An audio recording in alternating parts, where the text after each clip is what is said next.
ఆలోచనని మర్చిపోతున్నారు.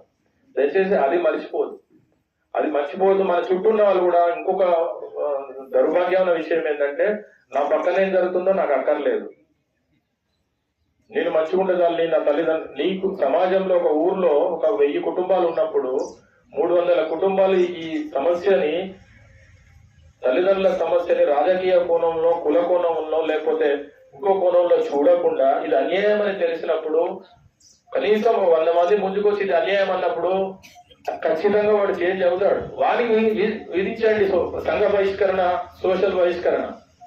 మనం అప్పుడప్పుడు పిచ్చి పనులు చేస్తామే, కుల బహిష్కరణను ఇంకోటనో, అది కాదు చేయాల్సింది. సంఘ బహిష్కరణ చేయాల్సిన వాళ్ళకి తల్లిదండ్రులకు అన్నం పెట్టని వెదవలేదు. అది చేయండి, మేము సపోర్ట్ చేస్తాం. అది చేయండి. వాళ్ళ ఊరు గ్రామ బహిష్కరణ చేయండి, తల్లిదండ్రులకు అన్నం పెట్టి. సుప్రీంకోర్టు కూడా మెచ్చుకుంటానండి. మానవత్వం చట్టం కంటే ముందు మానవత్వం.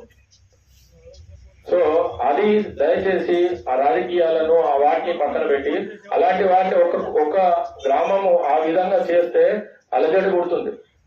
వాడు వ్యవసాయం చేయలేడు. వాడు పంచుకున్న భూమి, ఆ తల్లిదండ్రుల నుంచి పంచుకున్న భూమి అదే గ్రామంలో ఉంటుంది, ఆ ఇల్లు అదే గ్రామంలో ఉంటుంది. సంఘం అంతా నిలబడ్డప్పుడు పోలీసు కూడా ఏం చేయలేదు. చట్టం కూడా, ఒకవేళ చట్టం తప్పైనా కూడా చేసే దాని వెనుక ఉన్న మానవత్వాన్ని ప్రతి ఒక్కరు గుర్తిస్తారు. ప్రజాప్రతినిధులైనా గుర్తిస్తారు, అధికారులైనా గుర్తిస్తారు, కోర్టు అయినా గుర్తిస్తారు.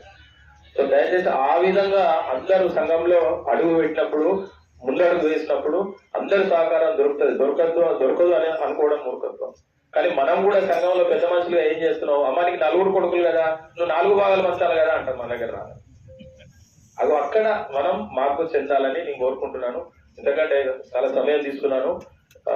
Thank you. నన్ను ఇక్కడికి పిలిచి ఈ కార్యక్రమంలో భాగం చేసినందుకు నాగిరెడ్డి విజయమ్మ గారికి, శ్రీనివాసరావు గారికి, వేదిక ఉన్న పెద్దలకు, మీకు అందరికీ మరొక మారు కృతజ్ఞతలు తెలుస్తూ ముగిస్తున్నాను. జై హింద్.